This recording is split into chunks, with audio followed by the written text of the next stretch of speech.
Waktu saya pelayanan ke daerah-daerah, saya masih ingat tuh, saudara. Satu kali Tuhan bicara sama saya, pergi ke Kalimantan. Mana Sorgawi. Itu rektor panggil semua. Siapa, waktu saya sekolah kitab, siapa yang merasa dipanggil Tuhan melayani di Sumatera, angkat tangan. Lampung, angkat tangan. Jakarta, angkat tangan. Madura, angkat tangan. Kita berharap dapat sponsor, betul? Langsung rektor ngomong, kalian percaya Tuhan panggil kalian ke sana? Percaya. Ya udah, berangkat sendiri. Lah uangnya gimana? Kan Tuhan yang ngutus. Ya modalnya dengan iman itu. Saya berangkat, naik waktu itu saya naik mobil, setelah itu naik kapal Binaya. Binaya nerobos sampai ke Pontianak sampai Singkawang sampai Sanggoledo masuk lagi sampai Bengkayang, masuk lagi Sinapit Sedane, tempat pedalaman yang rumahnya masih di pohon-pohon, telinganya gini-gini, gitu. Dan apa yang terjadi? Saya masih ingat itu. Di tempat itu ada gereja. Saya yang khotbah, saya yang ngedain kantong kolektor, saya yang pimpin pujian. Dan jemaatnya saya dan pemandunya. Kosong itu gereja. Jadi kolektornya berapa tahu? Kenapa? Ya 2 orang aja. Dan apa yang terjadi? Waktu saya ke situ, ada mandau terbang. Di sana itu kalau ada bila mangkok merah berjalan, itu perang. Dan yang berkuasa di sana itu kepala suku, kepala adat. Kalau udah gini langsung perang. Dan di sana waktu itu saya dikasih tahu, ada kanibal, orang makan orang. Penggal kepala. Itu zaman itu. Jalan robos hutan, 1 malam itu jalan kaki. Tiba-tiba ada mandau terbang. Teng! Terbang itu. Langsung saya doa, dalam nama Yesus, jatuh mandaunya. Datang anak muda, gimana ilmu daya? Wah itu mainan saya sejak SD. Karena waktu saya SD dulu mainan itu keris sama pedang gini-gini, langsung jalan gini. Wah dilaporkan ke kepala sukunya sama kepala adatnya. Malamnya lagi dikirim lagi, guci-guci terbang, teng, teng, teng, teng, teng. Langsung saya doa, dalam nama Yesus, jatuh semua. Begitu jatuh semua, anak muda ini datang lagi. Gimana ilmu daya? Itu mainan saya sejak SMP. Wah marah itu kepala suku kepala adat. Hari Minggu kebaktian, penuh darah. Bawa mando-mando gini semua darah. Wah, mando-mando darah. Di hutan itu darah, tengah hutan. Dan di sana tidak ada polisi. Polisi tidak ada, polsek aja tidak ada, polisi tidak ada. Polisi ke hutan aja tidak ada. Pedalaman bener darah. Mando-mando gini. Dan saya masih ingat zaman itu ikan arwana itu digoreng. Ikan arwana itu digorengin zaman itu udah digoreng. Jadi ikan asin gitu udah ikan arwana itu. Waktu zaman itu waktu saya diutus ke sana. Ini pakai mando-mando gini. Kepala adat, kepala sukunya nemuin saya. Dia tatap saya tatap dia, tatap-tatapan gini. Nah, adu ilmu kan seperti itu. Kalau tunduk itu artinya kalah. Jadi makanya kalau kita bicara sama orang, jangan nunduk. Tatap. Tapi jangan gini juga. Biasa aja. Makanya saya ini selalu mata itu gini. Tatap-tatapan. Dia tatap saya tatap dia. Tatap-tatapan. Saya doa dalam nama Yesus. Langsung kepala suku, kepala adat ambruk. Ambruk di depan saya di gereja. Langsung itu. Orang-orang Dayak di pedalaman gini, kita ikut pendeta sakti. Apa yang terjadi? Hari itu juga gereja itu langsung penuh. Saya ke pedalaman-pedalaman, banyak bertobat, kampung-kampung demi kampung. Dan apa yang terjadi? Di situ saya lihat, kalau kuasa itu bekerja, siapapun tidak bisa melawan. Roh Kudus. Amin. Nah, ingat saudara, ada kuasa. Jadi mulai hari ini, pertama, engkau harus mengalami kepenuhan Roh Kudus. Dibaptis Roh Kudus. Dengan tanda-tanda mula-mula bahasa roh. Dan kalau sudah engkau mengalami baptisan Roh Kudus, harus diaktifkan setiap hari. Kenapa diaktifkan? Ingat, supaya kuasa itu tambah hari, tambah besar dalam hidup saudara. Berkobar dalam hidup kita. Amin. Amin. Jadi ingat, penting dalam hidup kita ini ada kuasa. Sebelum saya akhiri, ada kisah nyata. Adalah. Waktu saya bertobat awal-awal, saya diminta KKR ada di Surabaya. Di Tunjungan Plaza, saya masih ingat. Di lantai bawah digunakan nuansa supranatural dukun-dukun praktek. Di lantai atas kami gunakan KKR pelepasan. Di lantai bawah, lantai atas. Dan waktu itu temanya ngeri, Mama Panitia, mantan dukun santet. Boleh coba, gitu dah. Dikasih itu dah. Sama panitianya, kacau itu dah. Boleh coba gitu lah. Nah, orang-orang yang di lantai bawah, dukun-dukun sama pasiennya, dikira di lantai atas itu demonstrasi ilmu santet. Dari bawah, nyasar semua, masuk lantai atas. Saudara. Itu kejadian, saudara. Dan apa yang terjadi? Itu di TP, Tunjungan Plaza, tahun 99, tidak bisa saya lupa itu. Saudara. Awal-awal saya pelayanan, awal saya bertobat. Tuh. Dan apa yang terjadi? Ini tempat KKR, depan itu jual beli jimat. Di tempat KKR itu ada yang bawa keris, bawa tombak, gini dah. Lah dukunnya nyasar semua masuk situ dah. Nah, pembicaranya ada 3. Saya pembicara yang paling muda. Satu lagi pendeta yang senior, dia ngomong saya, Daud, saya belum pengalaman waktu itu. Kami ini senior, Anda ini junior. Karena Anda junior, kami memberi kesempatan. Anda khotbah hari pertama. Saya enggak tahu di belakang itu dukun semua. Adalah. Baik, haleluya. Saya lihat ke belakang, ya ampun. Ada yang pakai kupluk, keris, tombak, sana jual beli jimat. Saya naik ke mimbar, saya berdoa, Tuhan, waktu dulu aku nyantet Gilbert seorang diri. Apa setelah saya bertobat mati rame-rame disantet orang? Waduh. Wah ini berat banget. Aduh. Saya doa, dan Tuhan bicara sama saya. Daud, ada apa Tuhan? Katakan. Siapa yang punya ilmu santet, keluarkan semua. Siapa yang punya jimat, keluarkan semua. Saya ngomong sama Tuhan, Tuhan, ini suaramu atau bukan ini? Ini kalau bukan mati bener ya. Tuhan ngomong, katakan. Alkitab taruh gini, saya doa, Tuhan, di rumah Bapa banyak tempat tinggal. Sediakan aku rumah yang terbaik. Saya pecah mata. Siapa yang punya ilmu santet, keluarkan semua. Yang punya ilmu gaib, keluarkan semua. Tapi pecah mata.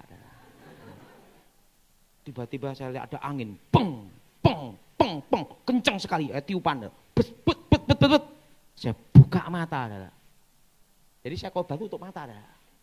Akhirnya ada angin-angin itu, saya buka mata.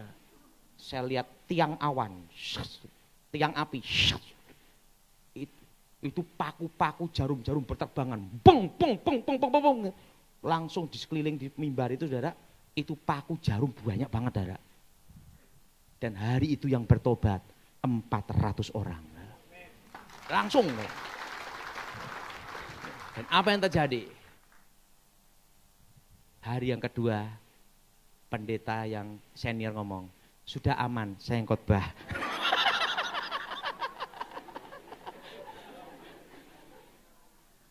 Saya kasih tahu. Jadi ingat, dipenuhi Roh Kudus itu penting. Amin. Sekali lagi boleh Bu. Ya. Saya pernah waktu perang Dayak Madura Sampit. Ini kejadian ini. Perang Dayak Madura. Itu kepala Madura dipenggali, peng, peng, peng. Hatinya dimakan, jantungnya. Itu disampit itu, mando terbang. Waktu itu saya sama kawan saya di Banjarmasin waktu itu. Sekarang dia jadi Dirreskrim, Dirreserse khusus Polda Jawa Barat. Namanya Klimen Dwi Karyanto. Itu polisi, kawan saya, waktu itu dia masih pangkatnya mayor. Klimen, kamu dampingi saya ya. Kemana? Ke Sampit. Nggak keliru Pak Daud. Sana baru bunuh-bunuhan. Saya di Banjarmasin. Sana baru bunuh-bunuhan Pak Daud. Udah tenang aja men. Kalau mati ingat ke surga. Iya, tapi saya punya istri anak Pak. Pak Daud kan belum, saya masih bujang waktu itu, saya belum menikah. Kalau Pak Daud mati, tidak ada istri anak, tidak ada beban. Saya ada istri anak Pak Daud. Si Klimen mayor waktu itu. Sekarang dia jadi kolonel, kombes, ada di Polda Jabar. Klimen Dwi Karyanto, di reserse dia. Setelah itu, ditinggal ya. Pak Daud mau ke Sampit sendiri ya, saya kesini aja. Bunuh-bunuhan tuh orang sana. Nah, khotbah dulu ke Pangkalan Bun dulu. Nah, dari Sampit, Pangkalan Bun. Nah, Pansus Dayak, yang mau nyerang orang Madura di Pangkalan Bun. Dipimpin nih, itu kan ada Pangkalima Burung, Pangkalima Angin, Panglima Angsa adalah. Wah. Perang tuh dah sana, bunuh-bunuhan di Sampit. Nah, waktu ada di Pangkalan Bun, KKR, doa pelepasan. Nah, waktu KKR dah, ditulis mantan dukun santet gitu dah. Yang ngejar orang Madura ini ikut KKR dah. Ikut KKR, bawa mando-mando itu di KKR. Habis bunuhin orang-orang Madura dah. Nah, ketua panitia, dikira ketua panitianya itu saya. Baru ngomong-ngomong gini di mimbar disantet sama orang Dayak yang kepalanya Pansus Dayak itu Saudara. Santet, shot, jatuh Saudara. Jatuh langsung ketua panitia. Wah, ini belum khotbah udah ketua panitia jadi korban bencana alam. Saudara. Langsung ambruk. Langsung Tuhan bicara sama saya. Daud, katakan, yang punya ilmu santet, yang ngirim ketua panitia, suruh ngirim ke kamu. Wah, kayak gini. Tuhan, ini baru perang ini. Perang Dayak Madura. Tapi kamu katakan, perang ilmu, bukan fisik. Bukan badan. Jadi silahkan kirim ilmu kalian, tapi bukan perang fisik. Bukan adu jotos, atau adu pedang. Tapi perang ilmu, perang roh. Wah, saya pas bunuh-bunuhan di depan gimana ini KKR. Ya, khotbah, saya ngomong, itu ketua panitia namanya Daud Tony saya. Sekarang yang ngirim ilmu hitam, ilmu santet ke ketua panitia, kirim ke saya semua. Gitu. Dalam hati saya, aku punya pengalaman di Surabaya, yang ini moga-moga terjadi lagi. Hari yang kedua, bang, wah itu udah kirim dah, kayak angin dah. 1 jam saya khotbah, dikirimi ilmu hitam semua sama mereka adalah. Yang orang-orang Dayak ini adalah. Setelah 1 jam, gantian saya dia ngirim saya terus. Saya kan 1 jam selesai khotbah saya ngomong. Yang ngirim saya datang ke sini semua. Wah, datang Dora. Buat mando-mando di ini Dora. Langsung saya ngomong haleluya, brek ambruk semua Dora. Bertobat semua Dora. Ingat satu hal, kuasa, saudara. Apa saudara? Jadi ingat, kita harus mencari kuasa Tuhan. Dipenuhi oleh Roh Kudus, dituntut oleh Roh Kudus. Bukan hanya mengubah hidup saudara, tapi juga memberikan masa depan. Yang sesuatu yang mustahil. Mazmur 9. Allah pelindung orang-orang saleh. Untuk pemimpin biduan, menurut lagu Mutlaben, Mazmur Daud. Aku mau bersyukur kepada Tuhan dengan segenap hatiku. Aku mau menceritakan segala perbuatanmu yang ajaib. Aku mau bersukacita dan bersukaria karena Engkau. Bermazmur bagi namamu, ya Maha Tinggi. Sebab musuhku mundur, tersandung jatuh, dan binasa di hadapanmu. Sebab Engkau membela perkaraku dan hakku. Sebagai hakim yang adil, Engkau duduk di atas takhta. Engkau telah menghardik bangsa-bangsa, telah membinasakan orang-orang fasik. Nama mereka telah Kau hapuskan untuk seterusnya dan selama-lamanya. Musuh telah habis binasa, menjadi timbunan puing senantiasa. Kota-kota telah Kau runtuhkan, lenyaplah ingatan kepadanya. Tetapi Tuhan bersemayam untuk selama-lamanya. Tahtanya didirikannya untuk menjalankan penghakiman. Dialah yang menghakimi dunia dengan keadilan dan mengadili bangsa-bangsa dengan kebenaran. Demikianlah Tuhan adalah tempat perlindungan bagi orang yang terinjak, tempat perlindungan pada waktu kesesakan. Orang yang mengenal nama-Mu percaya kepadamu, sebab tidak Kau tinggalkan orang yang mencari Engkau, ya Tuhan. Bermasmurlah bagi Tuhan yang bersemayam di Sion, beritakanlah perbuatannya di antara bangsa-bangsa. Sebab Dia yang membalas penumpahan darah ingat kepada orang yang tertindas. Teriak mereka tidaklah dilupakannya. Kasihanilah aku, ya Tuhan, lihatlah sengsaraku.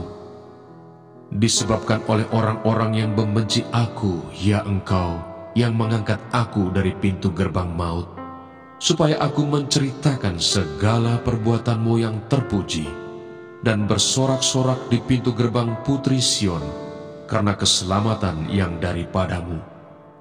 Bangsa-bangsa terbenam dalam pelubang yang dibuatnya, kakinya tertangkap dalam jaring yang dipasangnya sendiri. Tuhan telah memperkenalkan dirinya. Ia menjalankan penghakiman. Orang fasik terjerat dalam perbuatan tangannya sendiri. Orang-orang fasik akan kembali ke dunia orang mati, ya segala bangsa yang melupakan Allah. Sebab bukan untuk seterusnya orang miskin dilupakan, bukan untuk selamanya hilang harapan orang sengsara. Bangkitlah Tuhan, janganlah manusia merajalela. Biarlah bangsa-bangsa dihakimi di hadapan-Mu. Biarlah mereka menjadi takut, ya Tuhan, sehingga bangsa-bangsa itu mengakui bahwa mereka manusia saja. Mazmur 10. Mengapa Engkau berdiri jauh-jauh, ya Tuhan, dan menyembunyikan diri-Mu dalam waktu-waktu kesesakan? Karena congkak orang fasik giat memburu orang yang tertindas. Mereka terjebak dalam tipu daya yang mereka rancangkan. Karena orang fasik memuji-muji keinginan hatinya, dan orang yang loba mengutuki dan menista Tuhan. Kata orang fasik itu dengan batang hidungnya ke atas, Allah tidak akan menuntut, tidak ada Allah. Itulah seluruh pikirannya. Tindakan-tindakannya selalu berhasil. Hukum-hukum-Mu tinggi sekali, jauh dari Dia. Ia menganggap remeh semua lawannya. Ia berkata dalam hatinya, aku takkan goyang, aku tidak akan ditimpa malapetaka turun-temurun. Mulutnya penuh dengan sumpah serapah, dengan tipu dan penindasan. Di lidahnya ada kelaliman dan kejahatan. Ia duduk menghadang di gubuk-gubuk. Di tempat yang tersembunyi ia membunuh orang yang tak bersalah. Matanya mengintip orang yang lemah. Ia mengendap di tempat yang tersembunyi seperti singa di dalam semak-semak. Ia mengendap untuk menangkap orang yang tertindas. Ia menangkap orang yang tertindas itu dengan menariknya ke dalam jaringnya. Ia membungkuk dan meniarap, lalu orang-orang lemah jatuh ke dalam cakarnya yang kuat. Ia berkata dalam hatinya, Allah melupakannya. Ia menyembunyikan wajahnya dan tidak akan melihatnya untuk seterusnya. Bangkitlah Tuhan, ya Allah, ulurkanlah tangan-Mu. Janganlah lupakan orang-orang yang tertindas. Mengapa orang fasik menista Allah sambil berkata dalam hatinya, Engkau tidak menuntut? Engkau memang melihatnya, sebab Engkaulah yang melihat kesusahan dan sakit hati, supaya Engkau mengambilnya ke dalam tangan-Mu sendiri. Kepadamulah orang lemah menyerahkan diri. Untuk anak yatim, Engkau menjadi penolong. Patahkanlah lengan orang fasik dan orang jahat. Tuntutlah kefasikannya sampai Engkau tidak menemuinya lagi. Tuhan adalah Raja untuk seterusnya dan selama-lamanya. Bangsa-bangsa lenyap dari tanahnya. Keinginan orang-orang yang tertindas telah Kau dengarkan, ya Tuhan. Engkau menguatkan hati mereka. Engkau memasang telinga-Mu untuk memberi keadilan kepada anak yatim dan orang yang terinjak, supaya tidak ada lagi seorang manusia di bumi yang berani menakut-nakuti. Mazmur 11. Tuhan tempat perlindungan. Untuk pemimpin biduan, dari Daud. Pada Tuhan aku berlindung. Bagaimana kamu berani berkata kepadaku, terbanglah ke gunung seperti burung? Sebab lihat orang fasik melentur busurnya. Mereka memasang anak panahnya pada tali busur untuk memanah orang yang tulus hati di tempat gelap. Apabila dasar-dasar dihancurkan, apakah yang dapat dibuat oleh orang benar itu? Tuhan ada di dalam bait-Nya yang kudus. Tuhan tahtanya di surga, matanya mengamat-amati. Sorot matanya menguji anak-anak manusia. Tuhan menguji orang benar dan orang fasik, dan Ia membenci orang yang mencintai kekerasan. Ia menghujani orang-orang fasik dengan arang berapi dan belerang. Angin yang menghanguskan, itulah isi piala mereka. Sebab Tuhan adalah adil, dan Ia mengasihi keadilan. Orang yang tulus akan memandang wajah-Nya. Mazmur 12. Doa minta tolong terhadap orang yang curang. Untuk pemimpin biduan, menurut lagu yang ke-8, Mazmur Daud. Tolonglah kiranya Tuhan, sebab orang saleh telah habis. Telah lenyap orang-orang yang setia dari antara anak-anak manusia. Mereka berkata dusta yang seorang kepada yang lain. Mereka berkata dengan bibir yang manis dan hati yang bercabang. Biarlah Tuhan mengerat segala bibir yang manis dan setiap lidah yang bercakap besar dari mereka yang berkata, dengan lidah kami menang, bibir kami menyokong kami, siapakah Tuhan atas kami? Oleh karena penindasan terhadap orang-orang yang lemah, oleh karena keluhan orang-orang miskin, sekarang juga aku bangkit, firman Tuhan. Aku memberi keselamatan kepada orang yang menghauskannya.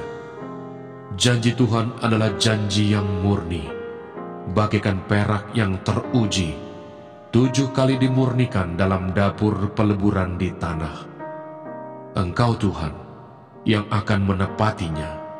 Engkau akan menjaga kami senantiasa terhadap angkatan ini.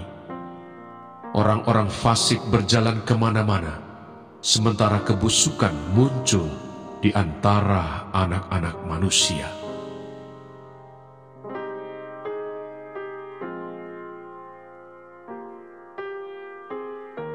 Mazmur 13. Doa kepercayaan. Untuk pemimpin biduan, Mazmur Daud. Berapa lama lagi Tuhan, Kau lupakan aku terus-menerus? Berapa lama lagi Kau sembunyikan wajah-Mu terhadap aku? Berapa lama lagi aku harus menaruh kekhawatiran dalam diriku dan bersedih hati sepanjang hari? Berapa lama lagi musuhku meninggikan diri atasku? Pandanglah kiranya, jawablah aku, ya Tuhan Allahku. Buatlah mataku bercahaya, supaya jangan aku tertidur dan mati. Supaya musuhku jangan berkata, aku telah mengalahkan dia, dan lawan-lawanku bersorak-sorak apabila aku goyah. Tetapi aku kepada kasih setiamu aku percaya. Hatiku bersorak-sorak karena penyelamatanmu. Aku mau menyanyi untuk Tuhan, karena Ia telah berbuat baik kepadaku. Mazmur 14. Kebebalan manusia. Untuk pemimpin biduan dari Daud. Orang bebal berkata dalam hatinya, tidak ada Allah. Busuk dan jijik perbuatan mereka, tidak ada yang berbuat baik. Tuhan memandang ke bawah dari surga kepada anak-anak manusia untuk melihat apakah ada yang berakal budi dan yang mencari Allah. Mereka semua telah menyeleweng, semuanya telah bejat, tidak ada yang berbuat baik, seorang pun tidak. Tidak sadarkah semua orang yang melakukan kejahatan, yang memakan habis umatku seperti memakan roti dan yang tidak berseru kepada Tuhan? Di sanalah mereka ditimpa kekejutan yang besar, sebab Allah menyertai angkatan yang benar. Kamu dapat mengolok-olok maksud orang yang tertindas, tetapi Tuhan adalah tempat perlindungannya. Ya, datanglah kiranya dari Sion keselamatan bagi Israel. Apabila Tuhan memulihkan keadaan umatnya, maka Yakub akan bersorak-sorak, Israel akan bersukacita. Mazmur 15. Siapa yang boleh datang kepada Tuhan? Mazmur Daud. Tuhan, siapa yang boleh menumpang dalam kemahmu? Siapa yang boleh diam di gunungmu yang kudus? Yaitu dia yang berlaku tidak bercela, yang melakukan apa yang adil dan yang mengatakan kebenaran dengan segenap hatinya, yang tidak menyebarkan fitnah dengan lidahnya, yang tidak berbuat jahat terhadap temannya, dan yang tidak menimpakan celah kepada tetangganya, yang memandang hina orang yang tersingkir, tetapi memuliakan orang yang takut akan Tuhan, yang berpegang pada sumpah walaupun rugi, yang tidak meminjamkan uangnya dengan makan riba, dan tidak menerima suap melawan orang yang tak bersalah. Siapa yang berlaku demikian tidak akan goyah selama-lamanya. Mana Sorgawi.